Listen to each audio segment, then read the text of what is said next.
going on, golf fans? It's your boy Gsluke here with our round one live stream for the Travelers Championship. Got to break down the prop and betting side for you guys, get you guys ready for every single piece of exposure that you're going with for tomorrow. But first off, I'll look at some of the averages from last year's event, give you guys a good baseline of what to expect around the River Highlands, and then afterwards, I'll look through the weather reports, give you guys an idea of exact kind of the conditions that they'll be playing on Thursday, as well as a look through the prop boards and exactly how you should be attacking each category. So any sort of prop deep dives or any sort of props that we want to go through in the chat, feel free to go ahead and hit me up with those as we go through this. And see, we already got a chatter down there, this Dumb and Dumber guy. What's going on?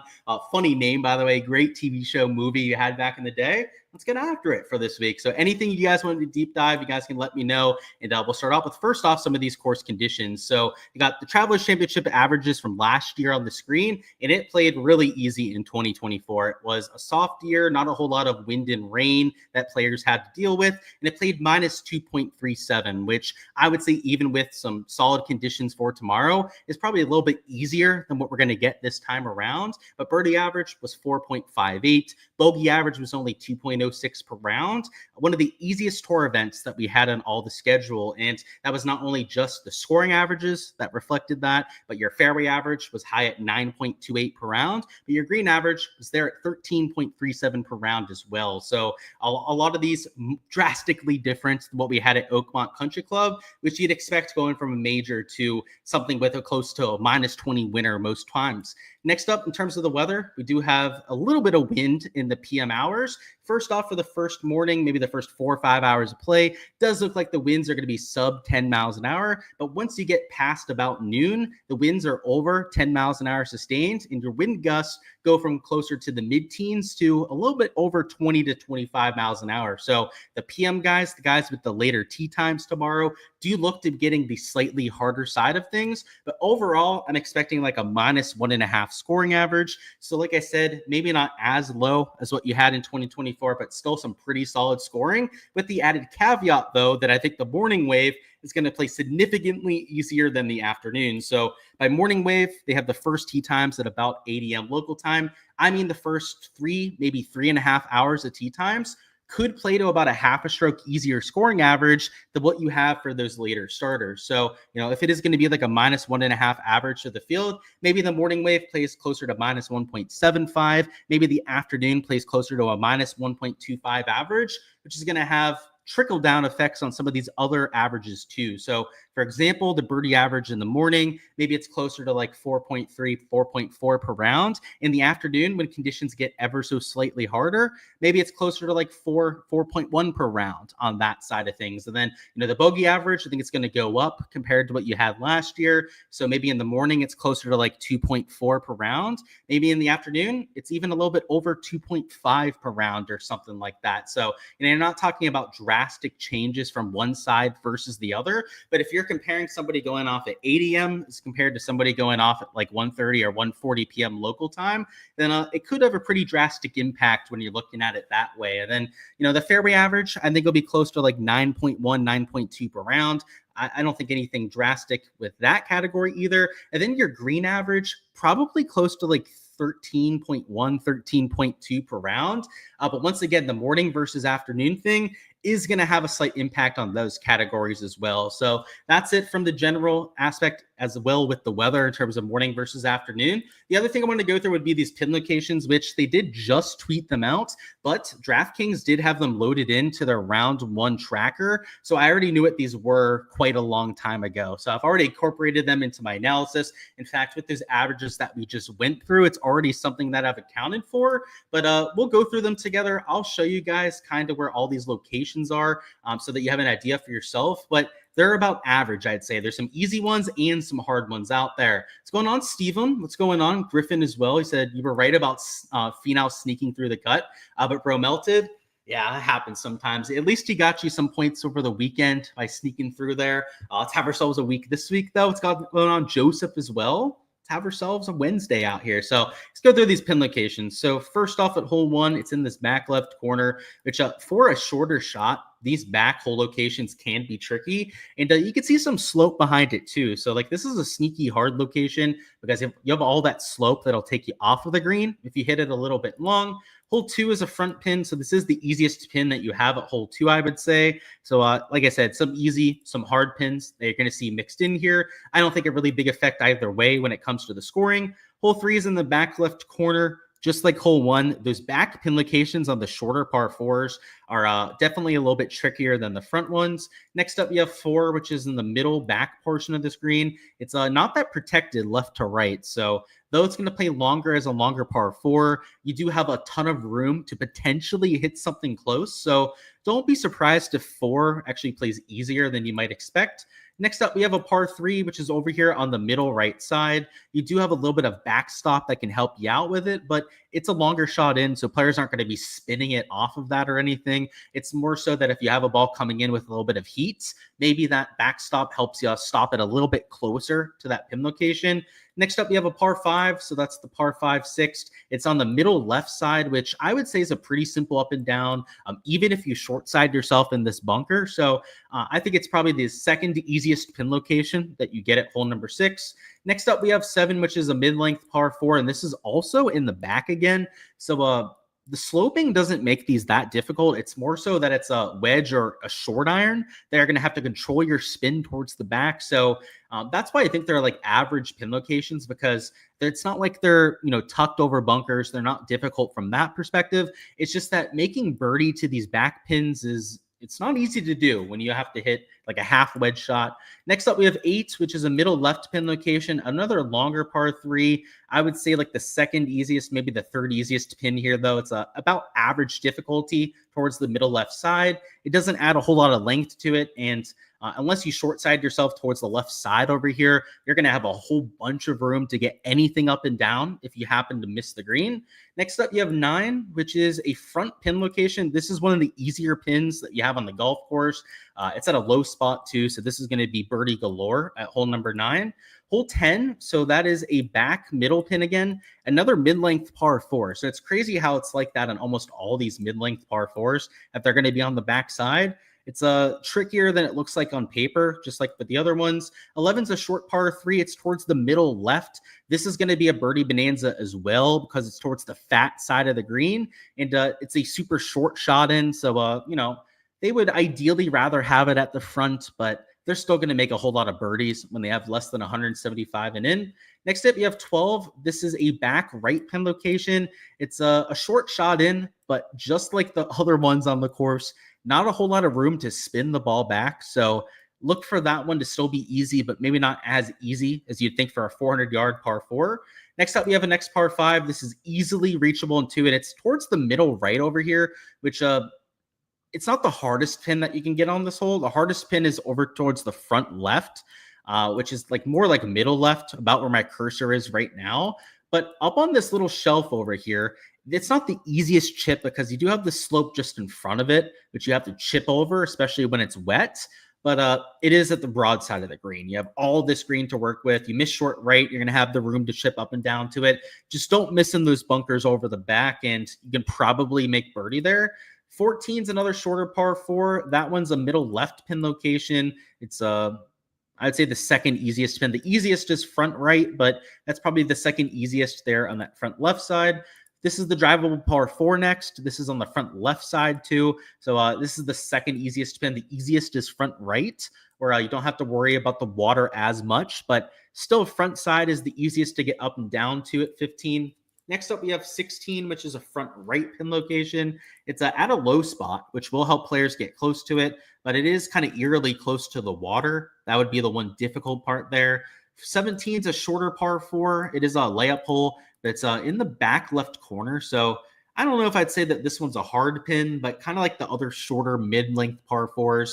It's kind of crazy that they all have them all in these high spots. And then finally, 18 is the front right corner. It's one of the few mid-length par 4s where it's not on that back little shelf, and it'll play a little bit easier as a result, especially with the soft conditions that they're expecting. So pin locations aren't going to make a drastic change on these averages. That was kind of my take before doing this live stream, and then after seeing the pin locations for like a second, third time, that has not changed at this point. So the average being around 1.5 minus 2. Birdie average like 4.2 to 4.3 per round. Bogey average like 2.3, 2.4 per round. is kind of what I'm thinking for tomorrow's action. So what we're going to do next is go through my top pieces of exposure on Underdog and Prize Picks, a few different ways that you can attack these prop categories, and then we'll talk through some matchups afterwards. So anything you guys want me to deep dive, you guys can let me know down in the chat, and we'll do that starting on this portion of the live stream. And then anything matchup or sports betting based, we'll do a little bit later on. So you're thinking Cam Young and one and done. You said you're worried that he got into the Open with the qualifier and then was maybe having the long week with getting into contention. I kind of like the Griffin pivot, though. So if you're worried about that, Ron, I'm not against you making that kind of a pivot. Griffin, though, he was in contention as well. I mean, he was up there at the top for quite some time.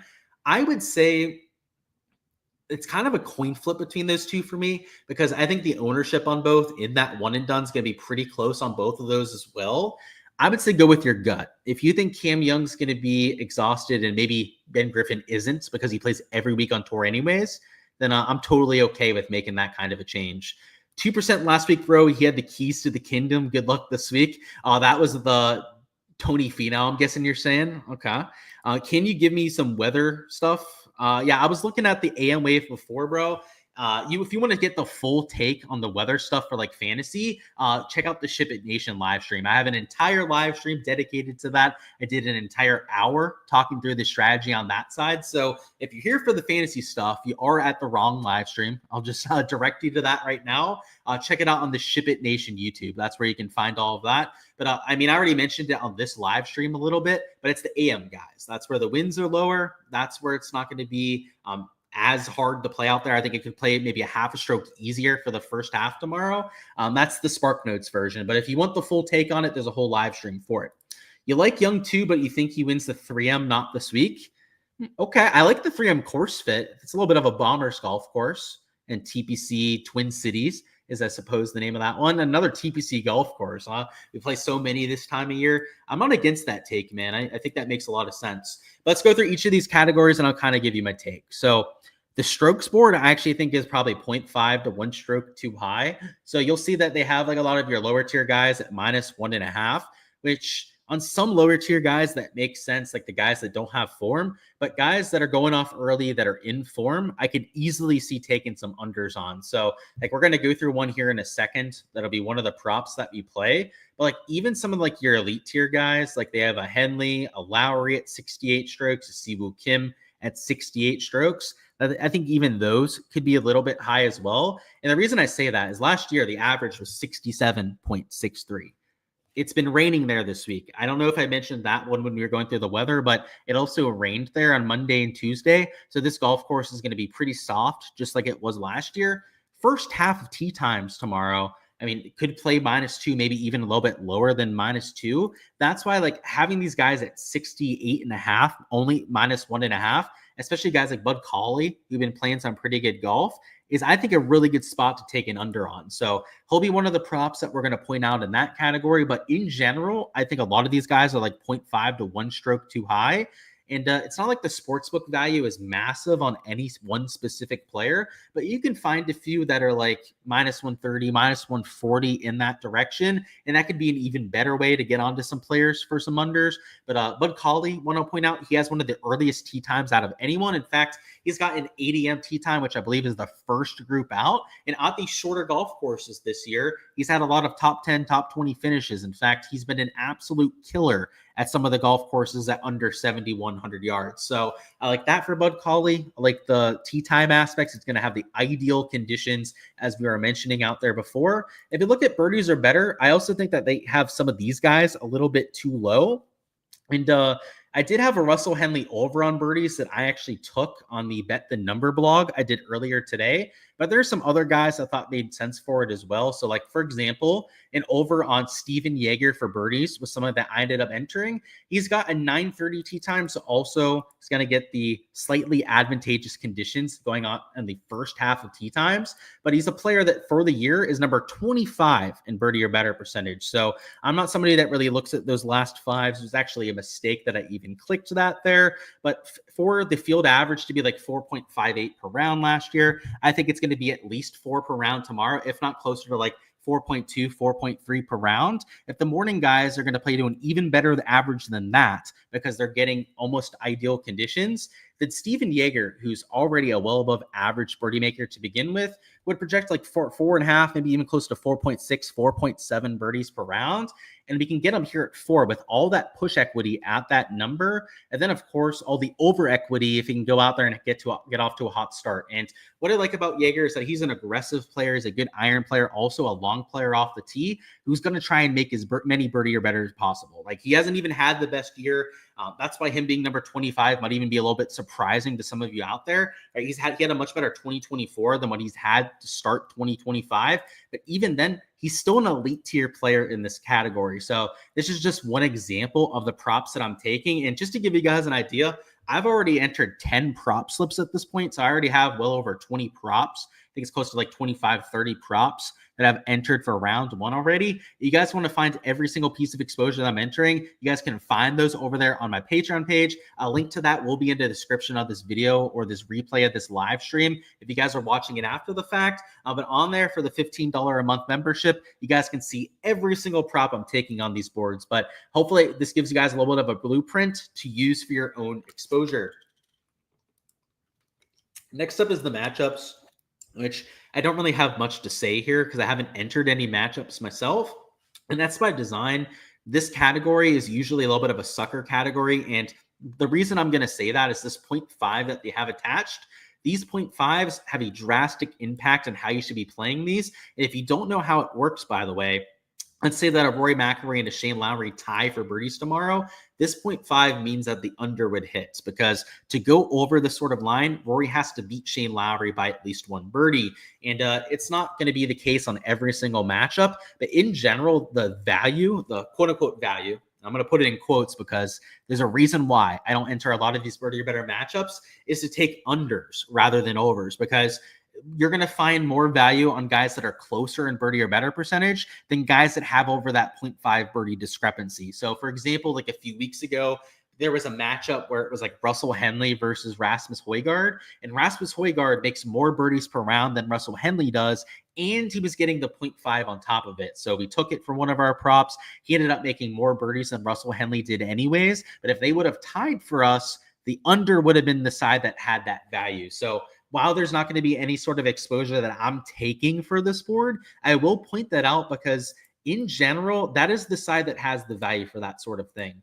Next up, we have bogeys or worse. So they only have 6 players posted, and the average last year was about 2 per round. But what I will say is that I think it's going to go up a little bit with conditions, especially in the PM, being a little bit harder than what they were for last year. So if the average goes up to like 2.3, 2.4 per round, that's kind of what I'm expecting, something about that kind of number.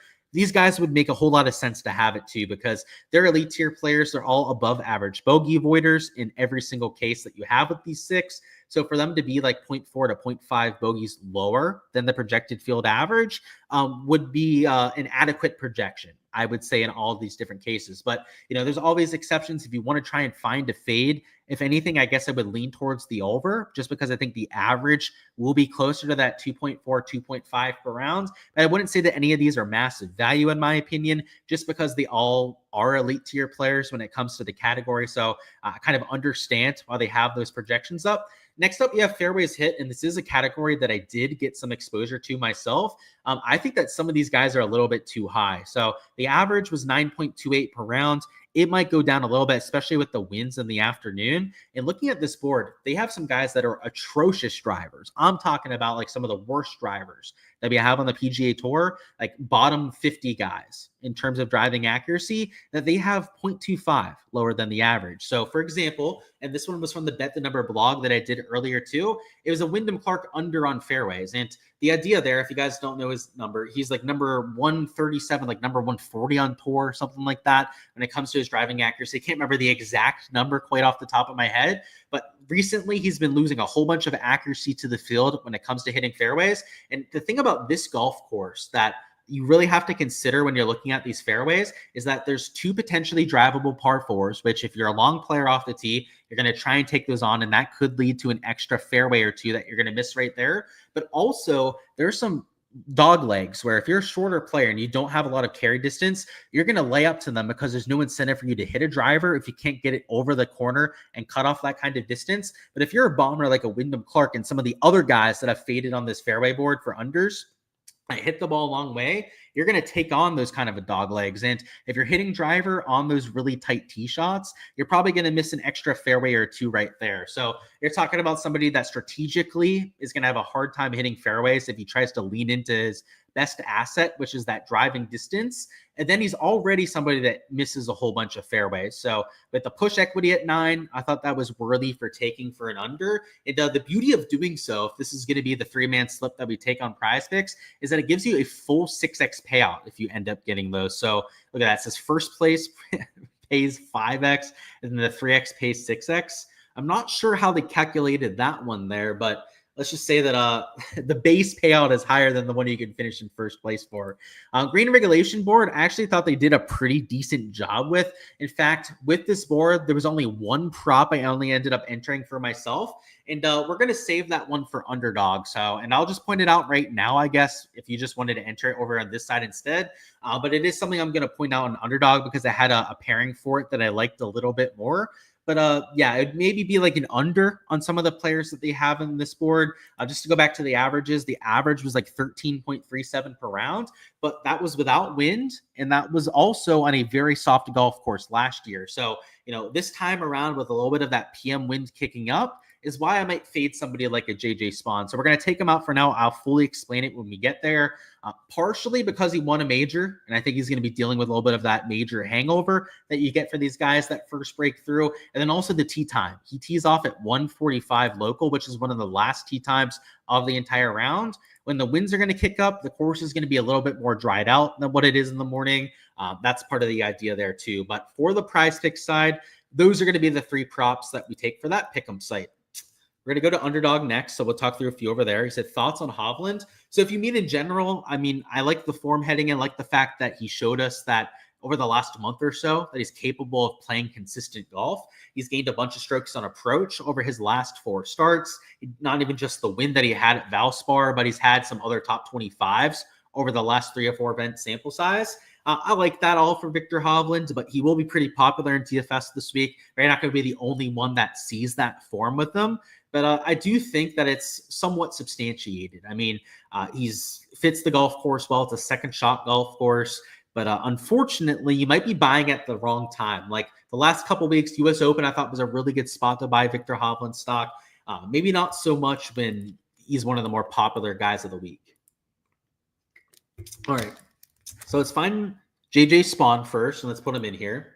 So I already kind of mentioned why I like this under on the 13.5 greens, but especially when I can take this over on Sam Burns birdies with him and juice up the payout even more. So over here on the Underdog side, if you were to take these two together, going to be the under on JJ Spawn greens, and then the pair it up with the Sam Burns over on birdies or better. You can see that gives you a 3.12x payout, which I thought was extremely fair. And just to get to the Sam Burns play, he's the number 6 birdie maker on all the PGA Tour this year. And he's got a slightly earlier tee time. Now, he's not quite at 8 a.m. like we had with Bud Cauley, you know, a guy like, you know, Steven Yeager, he had like the 9:35 tee time, but he goes off earlier than a lot of the other studs that you have in the field. And if I think the birdie average is going to be like 4.3, 4.4 per round, the number 6 birdie maker in all the PGA Tour obviously projects over that sort of average. And especially when it's Sam Burns, who's playing some of the best golf of anyone in the world, right? Like speaking of Victor Hovland, him playing, being in incredible form, starting to really hit his irons well. Well, Sam Burns has done the same exact thing. His last 3 events on tour, he's gained over a stroke per round with his iron play, really highlighted by last week where he was one of the best ball strikers that you had in the entire field. So if he's playing that sort of golf, I really like the way he's trending right there. And yeah, like I said, average, the setup for round 1 doesn't look like anything special. Like I still think you're going to see quite a few birdies out there, especially with the softer golf course. You take that, you feed JJ Spawn because of that later tee time, and that could be another piece of exposure that you mix in there too. But as I previously mentioned, guys, these are far from the only props that I'm entering for round number 1. So for everything that I'm entering on top of what you guys see right here, you guys can find that over there on the Patreon page. But the last piece of exposure that I want to go through here would be a few matchups that I've taken. First up is going to be the Sam Burns head-to-head matchup. So He would be plus money versus Ludwig Aubert. I just don't agree with that. I think that Sam Burns should be closer to even money, if not even the favorite between these two players. Aubert has just not been playing his best golf of late. Sam Burns, on the other hand, is one of the best form players that we have in the world. So this is kind of just a strategy in general that I want to point out too when it comes to betting these matchups, is that I think that the sports books look at long-term form a little bit too much, and they don't look at recent form nearly as much as they should. And it's not to say that the recent form is the only thing that matters, because obviously long-term form baseline is something that you have to incorporate. But when you have two guys that aren't that far off with their long-term form, like I don't think Sam Burns is that much worse than Aubert. Like, and I know it's kind of a hot take because everyone thought Aubert was the second coming of Christ when he won the RSM Classic, but he's cooled off mega. He's cooled off even since the Farmers Insurance Open win. And all the people saying that he was like a top 3, top 5 player right now. Now I'd say like Burns and Aubert are like on the same level. Like if you just look at their accomplishments over the last year or so, they've essentially done the same thing. And now Burns has been the much, much better player over the last month or so. So that's why I think taking him at plus money makes a whole lot of sense. That's kind of more like a process-based thing that we have between those two players, because you can use that same sort of thought process and strategy with a lot of different matchups that we have in the field. And then the other two ones they took were head-to-heads that I'm not sure if they're going to be available in every single sports book, but it was Ryan Fox going against Davis Thompson.